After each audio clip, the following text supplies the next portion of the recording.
Hi അസ്സലാമു അലൈക്കും. ഇന്ന് നമ്മൾ ഒരു അടിപൊളി അച്ചാറിൻ്റെ റെസിപ്പി ആയിട്ടാണ് വന്നിട്ടുള്ളത്. അപ്പോൾ അതെന്താണെന്നുള്ളത് നമുക്ക് വീഡിയോ കണ്ടോക്കാം. കാക്കോ ഇന്നെന്താ ഉണ്ടാക്കാൻ പോണേ? ഇന്ന് നമ്മൾ ഉണ്ടാക്കാൻ പോണേ പലതരം പച്ചക്കറികളെ കൊണ്ടുള്ള ഒരു മിക്സ്ഡ് അച്ചാറാണ് നമ്മളിന്ന് ചെയ്യാൻ പോണത്. അപ്പോൾ അതിലേക്കുള്ള എന്തെല്ലാം ഐറ്റംസ് ആണെന്ന് നമുക്കൊന്ന് നോക്കാം. ഓക്കെ. അപ്പം നമ്മൾ ഇതിലേക്ക് എടുത്തിട്ടുള്ള പച്ചക്കറികൾ എന്തൊക്കെയാണെന്ന് വെച്ചാൽ ക്യാരറ്റ്, ബീട്രൂട്ട്, പയർ, പാവയ്ക്ക, കോവയ്ക്ക, അതുപോലെ തന്നെ ബീൻസ്, വെണ്ടക്ക, ചിരങ്ങ, ഇത്രയും പച്ചക്കറികളാണ് നമ്മൾ എടുത്തിട്ടുള്ളത്. ഇനി നിങ്ങൾക്ക് ഇതിലേക്ക് വേണ്ട പച്ചക്കറികൾ, നിങ്ങൾക്ക് ഇഷ്ടമുള്ള പച്ചക്കറികൾ ആഡ് ചെയ്യാം. അതുപോലെ നിങ്ങൾക്ക് ഇതിൽ നിന്ന് എന്തെങ്കിലും ഒഴിവാക്കണമെന്നുണ്ടെങ്കിൽ ഒഴിവാക്കുകയും ചെയ്യാം. അപ്പം നമുക്ക് ഇഷ്ടപ്പെട്ട പച്ചക്കറികളാണ് നമ്മൾ എടുത്തിട്ടുള്ളത്. ഇനി നമുക്ക് ഓരോ പച്ചക്കറികളും കട്ട് ചെയ്തെടുക്കാം.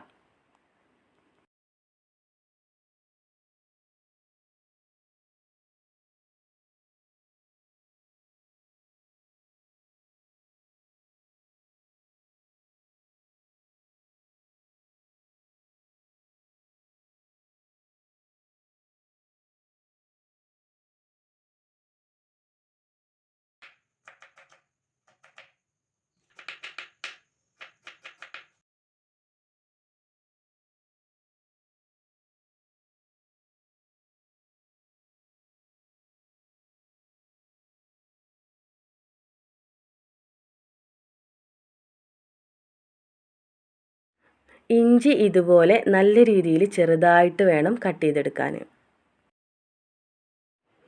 അതുപോലെ തന്നെ വെളുത്തുള്ളി നീളത്തിലാണ് കട്ട് ചെയ്തെടുക്കേണ്ടത്.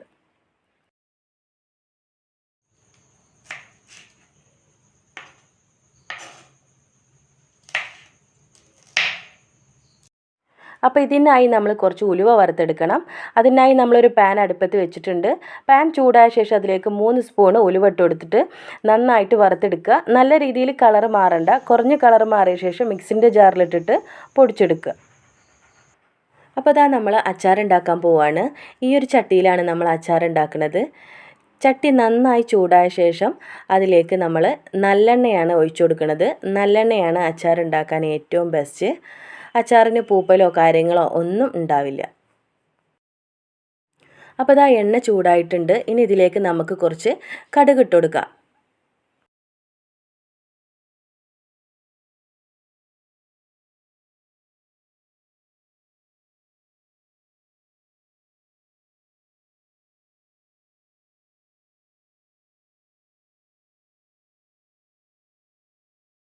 ഇനി നമ്മളിതിലേക്ക് കുറച്ച് കറിവേപ്പില ഇട്ട് കൊടുക്കുക. ഇനി ഇതിലേക്ക് നേരത്തെ വറുത്ത് പൊടിച്ചു വെച്ച ഉലുവ ഇട്ട് കൊടുക്കുക.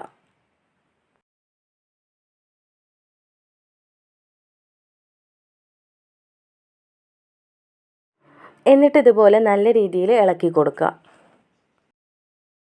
ഇനി അതിലേക്ക് ഇഞ്ചി വെളുത്തുള്ളി ഇട്ട് കൊടുക്കുക.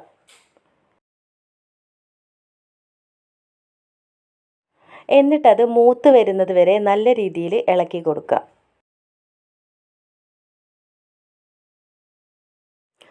അപ്പോൾ ഇതാ ഇഞ്ചി വെളുത്തുള്ളിയും നല്ല രീതിയിൽ മൂത്ത് വന്നിട്ടുണ്ട്. ഇനി ഇതിലേക്ക് അച്ചാർ പൗഡർ ഇട്ട് കൊടുക്കുക. അതിനുശേഷം ക്യാരറ്റും ബീട്രൂട്ടും ആണ് ഇട്ട് കൊടുത്തിട്ടുള്ളത്. കാര്യം എന്താ വെച്ചാൽ ഇതിന് കുറച്ച് വേവ് കൂടുതൽ ഉണ്ടാവുകൊണ്ട് തന്നെ ഇത് നമ്മൾ ഫസ്റ്റ് ഇട്ട് കൊടുക്കണം, പെട്ടെന്ന് വാടി കിട്ടാൻ വേണ്ടിയിട്ട്. ഇനി ഇതിലേക്ക് കുറച്ച് മുളക് പൊടി അതുപോലെ മഞ്ഞൾപ്പൊടി ഇട്ട് കൊടുത്തിട്ട് നല്ല രീതിയിൽ മിക്സ് ആക്കി എടുക്കുക. ഇനി ഇതിലേക്ക് പച്ചമുളക് ഇട്ട് കൊടുക്കുക. ഇനി ഇതിലേക്ക് ആവശ്യമായിട്ടുള്ള ഉപ്പ് ഇട്ട് കൊടുക്കുക. ഇനി നമ്മൾ വേവ് കുറഞ്ഞ പച്ചക്കറികൾ ഇട്ട് കൊടുക്കുകയാണ്. ആദ്യം നമ്മൾ വെണ്ടയ്ക്കയാണ് ഇട്ട് കൊടുക്കുന്നത്. എണ്ണയിൽ കിടന്നൊന്ന് വെണ്ടയ്ക്ക വറവാകാൻ വേണ്ടിയിട്ടാണ് നമ്മൾ ആദ്യം വെണ്ടയ്ക്ക ഇട്ട് കൊടുക്കുന്നത്.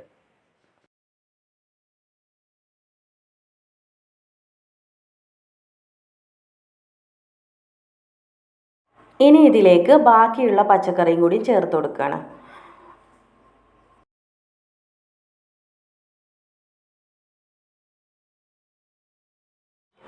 ഇതുപോലെ നല്ല രീതിയിൽ മിക്സ് ആക്കി എടുക്കുക.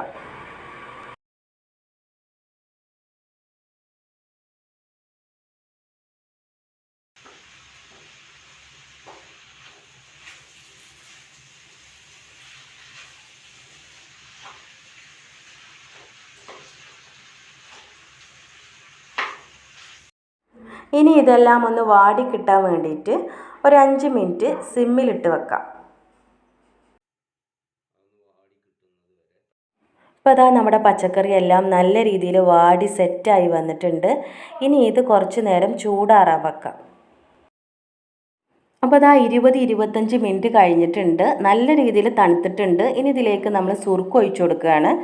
തണുത്തതിന് ശേഷം മാത്രമേ ഉള്ളൂ സുറുക്ക് ഒഴിച്ചു കൊടുക്കാൻ പറ്റുക. ചൂടുള്ള ഒരു സാധനത്തേക്കും സുറുക്ക് ഒഴിക്കാൻ പാടില്ല.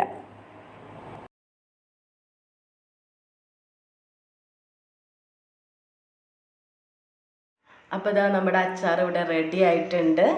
നമ്മളിതിലേക്ക് ഒരു തുള്ളി പോലും വെള്ളം ഒഴിച്ചിട്ടില്ല. സുറുക്ക അതുപോലെ നല്ലെണ്ണയാണ് ഉപയോഗിച്ചിട്ടുള്ളത്. അതുകൊണ്ട് തന്നെ നമുക്ക് ഒരുപാട് നാൾ കേട് വരാതെ സൂക്ഷിക്കാൻ പറ്റും. അപ്പോൾ ഇന്നത്തെ വീഡിയോ ഇത്രേ ഉള്ളൂ. നിങ്ങൾക്ക് ഞങ്ങളുടെ വീഡിയോ ഇഷ്ടമായിട്ടുണ്ടെങ്കിൽ ലൈക്ക് ചെയ്യുക, ഷെയർ ചെയ്യുക, സബ്സ്ക്രൈബ് ചെയ്യുക. അടുത്ത വീഡിയോയിൽ കാണുന്നവരേക്കും ഇൻഷാ അല്ലാ. അസ്സലാമു അലൈക്കും.